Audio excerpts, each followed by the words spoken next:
friends, it's Zoe and welcome to this month's bullet journaling plan with me. For February, I wanted to do a love letters theme with a pink and yellow color palette. I was heavily inspired by this image I saw on Pinterest by Casey's Bujo, and she was inspired by Fanny's Bujo on Instagram. I'm super happy with the way this theme turned out. I think there's a lot of variety in terms of the objects, colors, and sizes, and everything is super easy to draw. Just like with last month's theme, this theme was inspired by my life events. Well, it's not really an event, but when I was a freshman in college, I bought a 100 pack of letters and envelopes, thinking I could totally finish it at the end of my 5-year degree. And well, now, with less than 20 weeks left of school, I still have a ton of letters to send, of course. So I'm really in the mood to send my loved ones letters. So if you get an out of the blue card from me, just know that I'm thinking of you. I remember making a joke in my previous February bullet journal video about how this month is basically like a singles awareness month. And yeah, I'm feeling pretty single at the moment, but right now I am perfectly happy as I am. I see how there's already so much love in my life, and I think society just puts way too much attention on romantic relationships. I feel so much love for my family and friends, and literally in the middle of filming, I get a call from my mom, and actually as soon as I was done filming, I received a letter and gift from my friend. It was super random, but it's kind of crazy. And I was making a joke to my roommate about how my bullet journal theme is manifesting things in my real life, so I should make a career theme or money theme next month. But in all seriousness, I think that journaling just makes you see the positives in life. You really think about what you accomplished every day, and I think it's made me such a happier, more fulfilled person. And I still go through rough moments, but I find myself bringing myself out of them much quicker than I used to, just with some simple positive mentality. You can be your own worst enemy, as that saying goes, but you don't have to be there's no need for you to beat yourself up over things. So as much as you can receive love from friends and family, it's also good to have some self-love as well. So that's what we're working on for this month, and that was the inspiration. For the page that I'm working on right now is just the typical monthly calendar. Yeah, very simple, just drawing a calendar, but I spent a lot of time on the doodles this month. It's actually made me super happy flipping through, especially since my weekly setups are super simple. Spending a little bit more time on the monthly setup itself has been worth it for me. So I think this theme took me an hour to do just for these couple pages, but the drawings are super simple. They're basically just rectangles, and I switched between envelopes and postcards. Envelopes are super simple to draw. You can either have a heart in the middle or no heart, and then you just kind of draw a triangle shape with 2 lines coming out of it. It's kind of hard to describe, but you'll see. And yeah, you can switch it up. You can only color in the top flap of the envelope. You can color in the middle of the heart. There's so many different ways of coloring in these shapes, and you can also fill in the smaller spaces with hearts and roses and just have fun with it, I feel like any color palette works for this theme as well. As you saw in the beginning, the inspiration photos that I saw used different colors than me. I really just wanted to have a pink and yellow theme just because I was feeling like it, and I think it makes a very happy color palette, so I just went with that. But obviously you can do whatever colors you like. This is not a color dependent theme, unlike my bonsai theme from last month.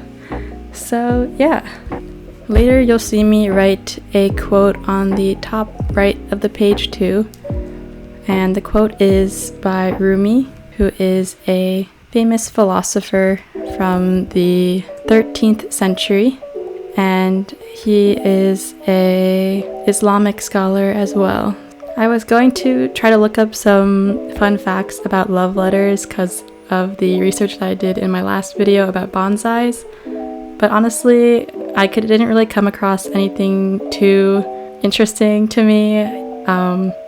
just because like historically I was like looking up, trying to find like the first love letter ever written, but you know, it was written by some probably like rich aristocratic person, because that's who was able to educate themselves and learn how to write at the time. So I don't know, I'm not really a big fan of Old English, but if you don't know Rumi, you should definitely look him up. He's been described as like the most popular poet in the world, so he's pretty important.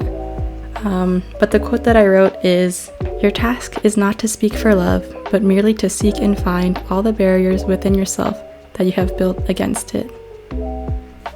And when I first read that quote, I immediately liked it.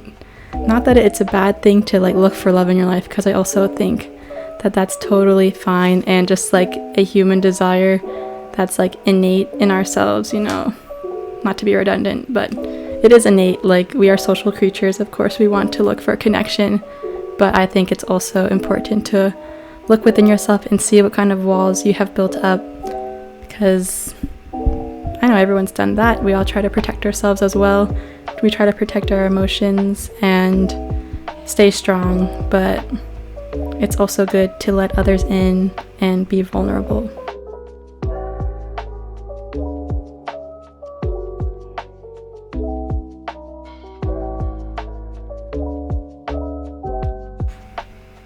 On the next page, I have my typical habits tracker and February recap spread. I do the same thing for every month, but I'm super excited about how this layout turned out.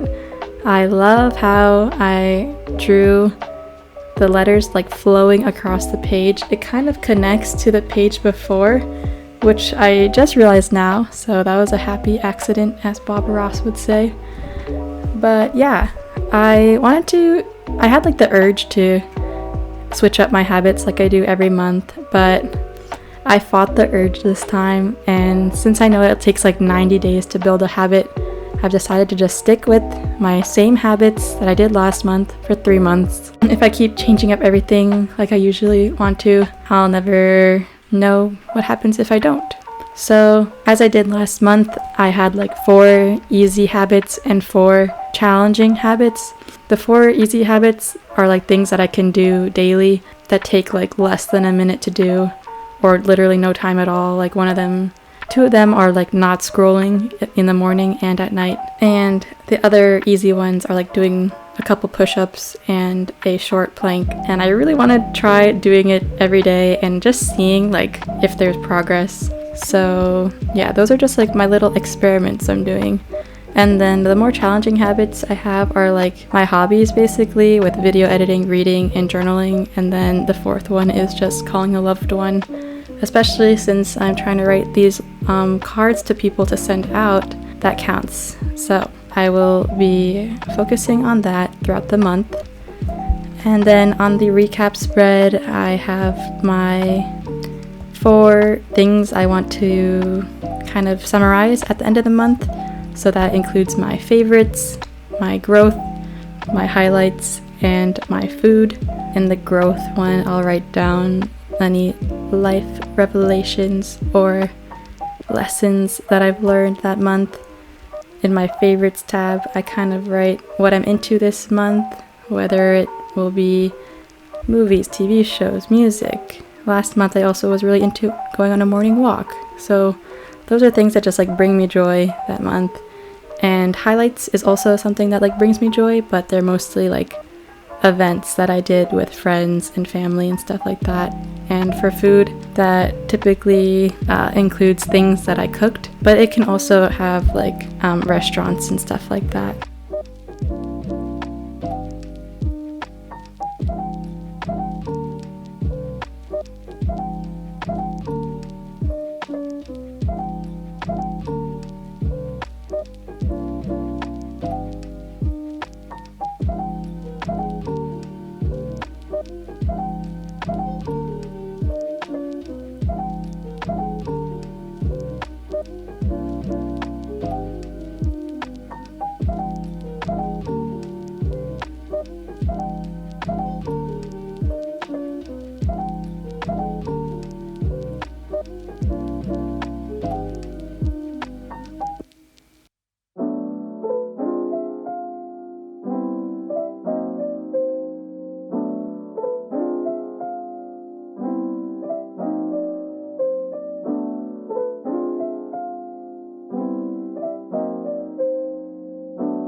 The next page is my weekly spread, so I'll just be splitting up the page into 8 sections, 7 for the days of the week and 1 for an overall weekly to-do list.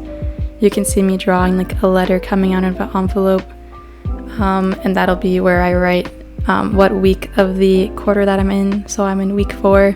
And yeah, for these pages, they're super simple. I just write the events that I have that day and any to-do lists. This is kind of off topic, but I haven't really been using my bullet journal to write to-do lists anymore. I've kind of been writing it on a scrap piece of paper just because the things that I have to do kind of have longer due dates, and I don't feel the need to get them done on like a certain day. So I'm trying to allow myself to work on things slowly and bit by bit. I have a habit of procrastinating and doing everything all at once or nothing at all. So I'm trying to battle that instinct. But yeah, that's gonna be it for the weekly spread. Super simple.